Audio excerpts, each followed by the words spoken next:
오늘 하나님 말씀 사도행전 26장에서 보도록 하겠습니다. 26장 24절부터 한 절씩 교독하는데 제가 24절 말씀 먼저 읽도록 하겠습니다. 바울이 이같이 변명하매 베스도가 크게 소리내어 이르되 바울아 내가 미쳤도다. 내 많은 학문이 너를 미치게 한다 하니 바울이 이르되 베스도가 각하여 내가 미친 것이 아니요 참되고 온전한 말을 하나이다. 왕께서는 이 일을 아시기로 내가 왕께 담대히 말하노니 이 일에 하나라도 아시지 못함이 없는 줄 믿나이다. 이 일은 한쪽 구석에서 행한 것이 아니니이다. 아그리빠 왕이여 선지자를 믿으시나이까 믿으시는 줄 아나이다. 아그리빠가 바울에게 이르되 내가 적은 말로 나를 권하여 그리스도인이 되게 하려 하는도다. 바울이 이르되 말이 적으나 많으나 당신뿐만 아니라 오늘 내 말을 듣는 모든 사람도 다 이렇게 결박될 것 외에는 나와 같이 되기를 하나님께 원하나이다 하니라. 아멘. 혹시 미국 법원의 배심원으로 조리 듀리라 그러죠? 배심원으로 가보신 적이 있으신지요? 저는 가끔 통지서를 받습니다. 제가 몽골에 있을 때는 통지서가 안 왔었는데 미국에 돌아오니까 어떻게 알았는지 계속 보내고 있습니다. 이 배심원 제도가 한국에 없기 때문에 가끔 날라오는 이 통지서 받아보면 살짝 당황하게 됩니다. 통지서가 날라오면 일단 전화로 확인해야 되죠. 그러다가 진짜 월요일날 코र्트에 오라 그러면 난감하죠.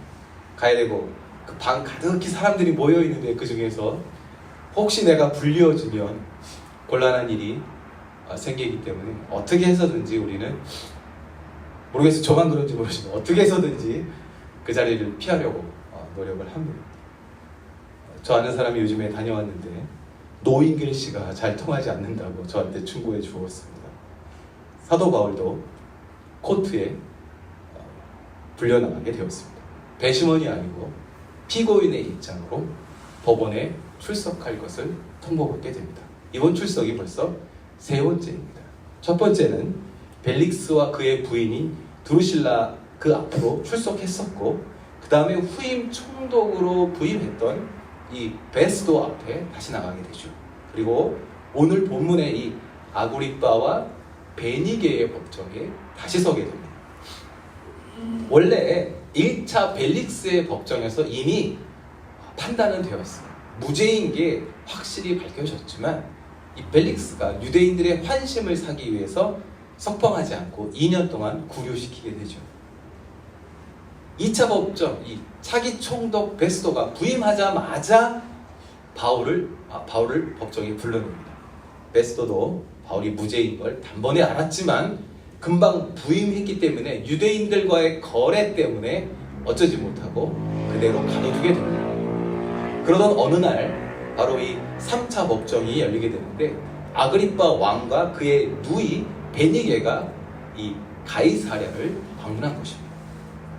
이 아그리빠와 베니게는 제가 지난주에 말씀드렸던 총독 벨릭스의 부인 두루실라의 남매들입니다. 기억하세요? 두루실라가 남편을 계속해서 바꿨다고 어떤 사람으로요? 더 많은 권력을 가졌던 사람에게 계속해서 재혼했었다고 말씀드렸었는데 이 헤롯의 증손자쯤 되는 이 남매들이 절대로 좋은 성품을 가지고 있지는 않았었습니다. 이렇게 3차 법정이 개설되게 되었습니다. 사실 이 3차 법정이 꼭 필요한 절차는 아니었습니다. 이미 2차 법정에서 바울이 나는 예루살렘으로 가지 않고 가이사에게 상소한다 했기 때문에 끝난 상황이었는데 손님이었던 아그리빠가 이 일에 개입하면서 갑자기 이루어지게 되었습니다. 그 당시 모든 재판은 로마 총독에게만 권한이 있었는데 이 아그리빠 재판과는 상관없는 유대인들의 통치자였습니다. 그것도 사실 명칭만 왕이었지 아주 적은 영토인 이 유대 지방에 한국으로 따지면 어떤 군 또는 면 단위 정도 될까요? 그 정도 영토에 어떤 제한적인 영향력을 행사하는 이 유대인의 통치자였는데, 이 사람이 베스도를 방문하면서 벌어진 에피소드가 오늘 본문의 말씀이죠. 저 5장 22절을 보시면요, 아그리빠가 먼저 나도 듣고 싶다라고 요청합니다. 모르고 방문했을 것 같아요. 베니게와 함께 베스도를 방문했는데 이런 일이 있어? 나 듣고 싶어. 이렇게 이 일이 시작된 것이었습니다. 사실 아그리빠는 헤롯 가문이 모두 다 그 에돔인의 피가 섞여 있는 것처럼 에돔인 반, 유대인 반 섞인 그런 집안이었습니다. 다음 슬라이드를 보시면 아그리빠가 유대교와 예수님 이 복음에 대해서 많이 잘 알고 있었다는 것을 우리가 발견할 수가 있습니다. 바울이 아그리빠에게 한 말인데 다 같이 한번 읽어볼까요? 3절 시작. 특히 당신이 유대인의 모든 풍속과 문제를 아심이니이다. 26절도 왕께서는 이 일을 아시기로 내가 왕께 담대히 말하노니 이 일에 하나라도 아시지 못함이 없는 줄 믿나이다. 이 일은 한쪽 구석에서 행한 것이 아니니이다. 다 안다는 거예요. 다 아는 사람이라는 걸 전제하고 있습니다. 근데 이상해요. 벨릭스도 그랬고 베스도도 그랬고 오늘 이 아그리빠도 마찬가지인 행동을 보이는데 그것이 바로 듣고자 했다는 것입니다. 듣고자 했습니다. 그 수많은 권력자들이 바울을 그 재판의 자리에 불러냅니다. 무언가 들으려 했다는 것이죠. 이날 이 자리에 있었던 수많은 귀족들, 천부장들, 그 권력자들이 왜 들으려 했을까요? 제가 오늘 이 말씀을 준비한 그런 동기입니다. 이 사람들은 도대체 왜 들으려 했을까? 아이러니한 것은 이날 이 자리에서 바울을 통하여 그 바울의 다메섹 도상의 자세한 간증과 함께 그 모든 일들을 정확하게 해석하고 나아가서 복음으로 그리스도까지 소개하는 이 바울의 정말 완벽한 강의를 들었는데 말이죠. 아무도 반응하지 않습니다. 단 한 명도 바울의 이 전도에 응답하지 않는 걸 우리가 볼 수가 있습니다. 다음 슬라이드 한번 보실까요? 이 말씀 로마서 10장 17절 말씀 다 같이 한번 읽어볼까요? 시작. 믿음은 들음에서 나며 들음은 그리스도의 말씀으로 말미암느니라. 분명히 이 말씀에서 믿음은 들음에서 시작된다고 말씀하십니다. 그런데 이 권력자들이요, 분명히 그것도 자세하게 확실하게 들었습니다. 그런데 그 믿음들이 전혀 움직이지 않습니다. 시작하지 않습니다. 그렇다면 우리는 어떤가요? 우리도 매주 하나님의 말씀을 듣습니다. 사실 요즘에 본교회 목사님 말씀뿐만 아니라 원하기만 한다면 얼마든지 좋은 말씀을 들을 수가 있습니다. 저희 교회 홈페이지에도 드디어 설교가 올라오기 시작했습니다. 아직 완전하지는 않지만 이제 곧 날짜를 잡아갈 것 같은데, 요즘 우리는 이전에 비해서 참 많이 보고 들을 수 있는 시대가 되었습니다. 근데 바로 여기에 문제가 있죠.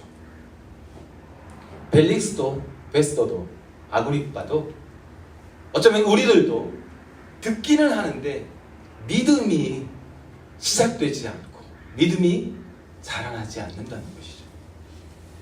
안타깝게도 이러한 현상이 한 시대에만 있었던 것은 아닙니다. 이러한 일은 언제나 반복되고 있다는 것을 알 수가 있습니다.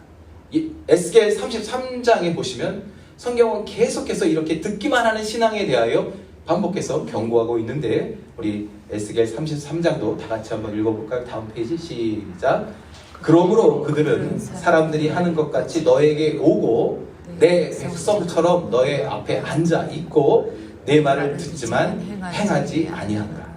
그들의 입으로는 큰 사랑을 보이지만 그들의 마음은 자기 이익을 추구하노라. 그들이 내 말을 듣지만 행하지 아니하는구나 싶습니다. 화려한 옷을 입고 말씀을 경청하는 모습으로 자기의 신앙을 표현하고 있지만 그 문제는 믿음이 시작되지 않는다는 것이 문제인 것이죠. 오늘 이 본문에서 바울에게서 들으려 했던 이 벨릭스, 베스도, 아그리빠들은 왜 이렇게 들으려고만 했을까요? 어쩌면 이 귀족들의 무료한 생활을 리프레시 시켜줄 만한 새로운 철학 체계에 관심을 보였던 걸까요? 아니면 새로 부임한 총독 앞에서 자신의 권위를 확실하게 논도장 찍을 수 있는 그런 정치적 기회라고 생각했을까요? 우리 주변에 참 많은 사람들이 이렇게 듣는 모습이 자기의 신앙의 어떤 레벨인 것처럼 착각한다는 것이 문제입니다. 적당한 크리스찬 생활로 자신을 스스로 속이고 있는 것은 아닌지, 교회에 정기적으로 출석하며 무언가 하고 있기 때문에 내가 귀로 눈으로 말씀의 공동체와 접촉하지만 그 어떤 시작도 없고 성장도 없이 말씀을 귀로 들었으나 내 손과 발로 표현되지 않는 것이 현재 우리들의 모습이 아닌지 무서운 마음입니다. 현대에도 많은 아구리빠들이 있습니다. 잡식성 동물처럼 이것저것 어떤 이야기든지 나를 편안하게 하고 나를 웃게 한다면, 나의 호기심을 만족시켜 준다면 그 최신 유행의 가르침에 귀를 기울이는 것을 볼 때가 있습니다. 그 가르침이 불교에서 시작됐던지 혹은 힌두교에서 시작됐던지 어쩌면 모든 것이 짬뽕되었던지 상관없이 나를 위로하고 나에게 기쁨을 주고 나를 움직이게 만든다면 오케이, 벨릭스처럼 베스도처럼 아그리빠처럼 오케이 하는 것이 문제인 것이죠. 말씀을 듣기는 듣지만 그 말씀이 내 삶의 여유를, 내 삶의 품격을 나타내는데, 그저 내가 좋은 사람, 어떤 종교 단체에 소속되고 어떤 종교 행동을 하고 있는 좋은 사람, 신뢰할 수 있는 사람이라는 그 레벨에서 멈추고 있는 것은 아닌지, 우리가 말씀을 듣기는 듣지만 한껏 꾸미고 높은 자리에 앉아 있었던 아구리빠 같은 그런 형태는 아닌지 돌아보아야 한다는 것이죠. 우리가 잊지 말아야 하는 것은 듣는다는 것이 분명히 믿음을 시작하게 만들기는 하지만 듣는 행위 자체가 우리 믿음의 목표가 되거나 듣는 행위 자체가 우리 믿음을 표현하는 유일한 수단이라면 그것은 단단히 오해한 것이라는 거예요. 오직 말씀에 내 영혼이 반응할 때, 찾고 찾으면 찾으리라 하시는 그 하나님의 음성을 내 마음판에 울리며 그분 앞에 나아갈 때 우리가 하나님의 자녀로 거듭나게 되는 줄 믿습니다. 어느 날 한 율법학자가 예수님께 질문했죠. 많은 사람들이 모인 그 앞에서 질문하게 되었습니다. 선생님, 내가 어떻게 영생을 얻지요? 근데 주님께서 율법에 기록한 대로 내가 행동하면 돼 라고 대답을 하셨는데, 다음 슬라이드 누가복음 10장인데 이 말씀 한번 다 같이 읽어보겠습니다. 시작. 내 마음을 다하며 목숨을 바하며 힘을 다하며 뜻을 다하며 주 너의 하나님을 사랑하고 또한 내 이웃을 내 자신같이 사랑하라 하였나이다. 이 놀랍게도 이 말이 예수님이 대답하신 게 아니에요. 질문한 이 율법학자가 스스로 한 대답입니다. 이 율법학자는요, 이웃에 대한 율법의 그 많은 말씀들 중에서 이웃에 대한 정의를 정확히 그 근거를 알고 대답을 했습니다. 이 말씀이 신명기와 레위기에 나눠져 있었는데 이 두 구절을 하나로 연결해서 말씀을 근거로 정확한 정답을 제시하는 것입니다. 저는 이렇게 대단한 대답을 할 재주는 없는 것 같습니다.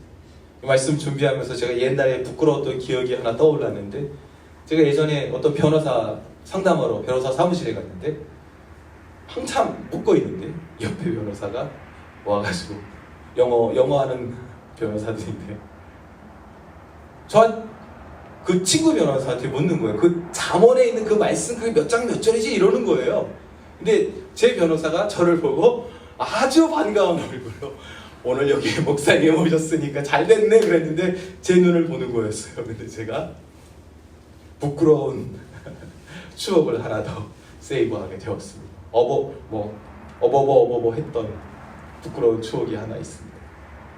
그런데 이 율법 학자가 예수님께서 율법에 뭐라고 기록되었지 했을 때 정답을 대답한 것입니다. 이 말씀들이 성경 어디에 어떻게 나오는지 왜 쓰여져 있는지 그 의미에 대해서 정확하게 예수님 앞에 대답한 것이죠. 예수님께서도 이 대답을 들으시며 우와 너 대단하다, 기특하다 그렇게 칭찬하시며 추가하시는 말씀이 네 대답이 옳다.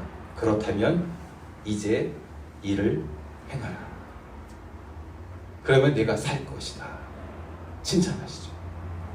그런데 이 율법학자, 이 아고리빠가, 이 베스토가, 벨릭스가 자기를 옳게 보이려고 또다시 질문을 합니다. 선생님, 그렇다면 누가 우리의 이웃일까요?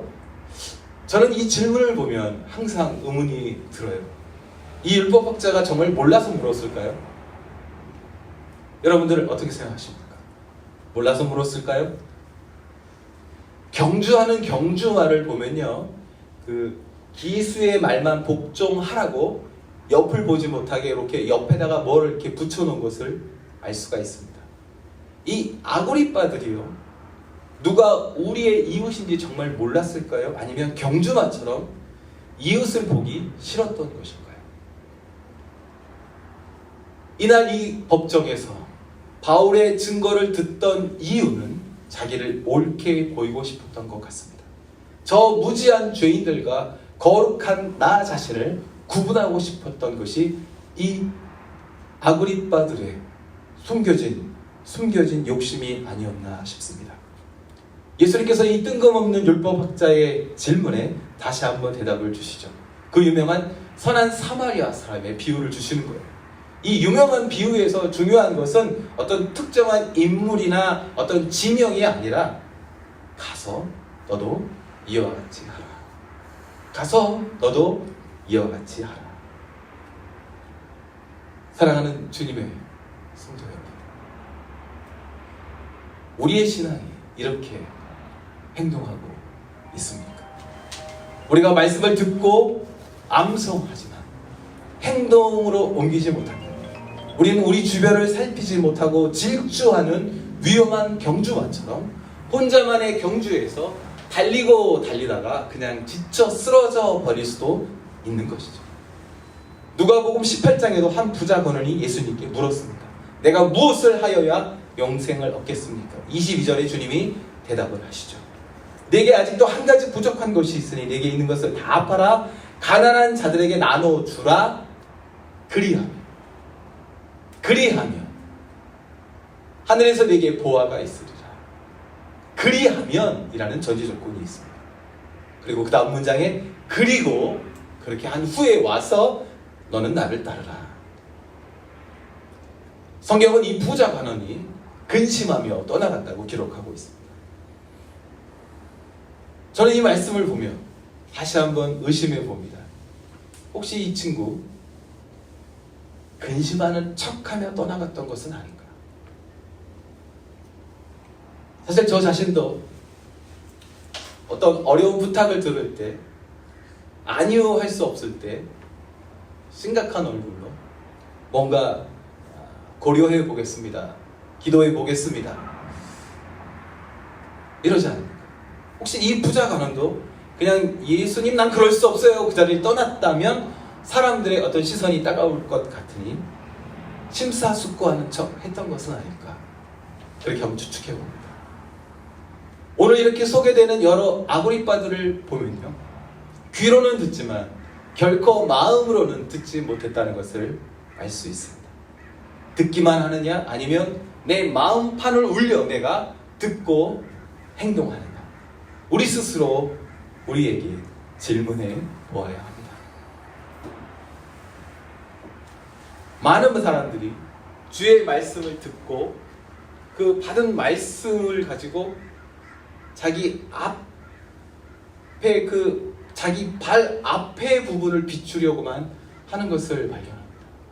그러나 어쩌면 주님께서 우리에게 그분의 말씀을 주셨던 이유는 내 발 앞에 어떤 uncertainty 때문이 아니라 내 속에 보이지 않는데 어두운 곳을 밝히라고 주신 말씀일 수도 있는 것 같습니다. 우리가 하나님의 말씀을 듣고 우리의 소유를 더 불리고 나를 더 지켜주는 그런 하나님만을 상상하고 있다면 내 소유를 들으라. 그리하면 그리고 나서 너는 나를 따르라 하시는 이 주님의 말씀에 잘 들리지 않는데요 하며 마치 전화를 끊는 듯한 그런 행동처럼 하나님 말씀 멀리 떠나가고 말 것 같습니다. 주님께서 우리에게 듣고 행하지 않는 자는 모래 위에 세운 집과 같다 하셨습니다. 우리 삶의 기초가 어디에 있을까요? 많은 사람들이 이야기하죠. 나의 신앙은 말씀 위에 있다. 그러나 우리가 기억해야 하는 것은 말씀 위에 있다는 것이 내가 그 말씀을 기억하고 암송하고 내 소매에 메고 내 미간에 붙이고 우리 집 문설주에 바르는 것이 아니라 내 삶에 내 손과 발로 나타나야 한다는 것입니다. 그 누구도 우리의 신앙을 모래 위에 지으려 하지는 않습니다. 우리가 살아가면서 그 말씀이 어디에 정확히 기록되어 있는지 암송할 수 있지만 내 삶에 그 말씀이 능력으로 나타나지 않는다면 주님께서는 너가 모래 위에 내 집을 세우려 하는구나 이 미련한 친구여 경고하시는 그 경고하시는 음성을 우리가 들어야 하는 것이죠. 듣기만 한다면 나눠주지 못하고 받기만 하는 죽은 바다 사해처럼 결국 썩어버리고 증발해버려서 더욱더 큰 갈증만 더할 것 같습니다. 오늘 우리가 살펴본 이 아그리빠 신앙들 듣는 듯 했지만 전혀 듣지 못하는 어리석은 신앙들 벨릭스, 베스토, 아그리빠, 율법학자, 젊은 관원 귀로 듣기는 들었지만 오히려 하나님을 재판정으로 출두시켜서 본인이 판단하려 하는 것은 아닌지 돌아보게 됩니다. 수많은 아그리빠들이 화려한 옷을 입고 높은 자리에 앉아서 말씀을 들으려 하고 있습니다. 그러나 하나님의 말씀은 그렇게 높은 자리까지 올라가지 않습니다. 하나님의 말씀은 무릎 꿇고 엎드리는 겸손한 옥토 위에 떨어지는 줄 믿습니다. 하나님의 말씀은 취미생활이 아닙니다. 하나님의 말씀이 우리의 영혼을 쪼개시며 우리를 살리시기 때문입니다. 내가 찾고 있느냐? 내가 목말라 나를 찾고자 하느냐? 우리가 찾는 것은 무엇입니까? 하나님의 말씀 책 위에 기록된 글자입니까? 아니면 우리 마음판을 울리는 우리의 영혼을 쪼개시는 능력의 말씀이십니까? 주님의 사랑하시는 형제자매 여러분, 우리 모두 높은 자리에서 내려오며 나 자신을 속이는 화려한 겉모습을 걷어내며 하나님의 마음을 우리 마음판 깊숙이 들을 수 있기를 축복합니다. 내가 내 삶의 주인이 되어 내 앞만 보고 달려간다면 우리 주변을 짓밟고 우리 주변을 많이 아프게 할 수도 있다는 것을 기억할 수 있기를 원합니다. 주님의 사랑하시는 형제자매 여러분, 오늘 이 자리에 우리 모두 다 주님께 칭찬 듣는 참으로 지혜로운 영혼들이 되시기를 예수님의 이름으로 축복합니다. 아멘.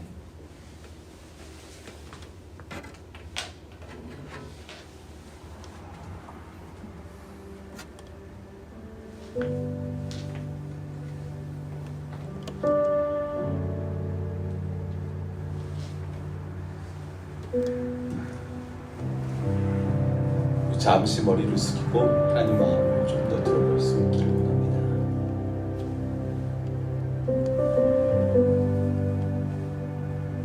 하나님 마음만 듣는다는 게 참 어렵습니다. 그 말씀이 능력으로 내 삶에 나타난다는 것이 참 어렵습니다. 마음으로 들어라 하시는데 자꾸 귀로 듣는 저 자신을 볼 때가 있습니다. 그 말씀을 가지고 내 길만 밝히고 내 마음속은 밝히지 못하는 그런 어리석은 모습을 볼 때가 있습니다.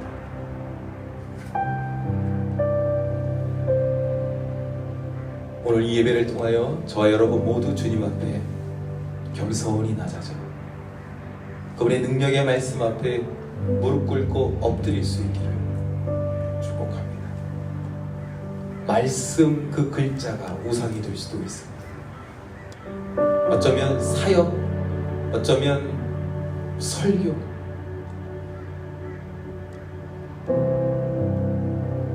그것이 하나님 앞에 범죄함으로 나타날 수도 있습니다.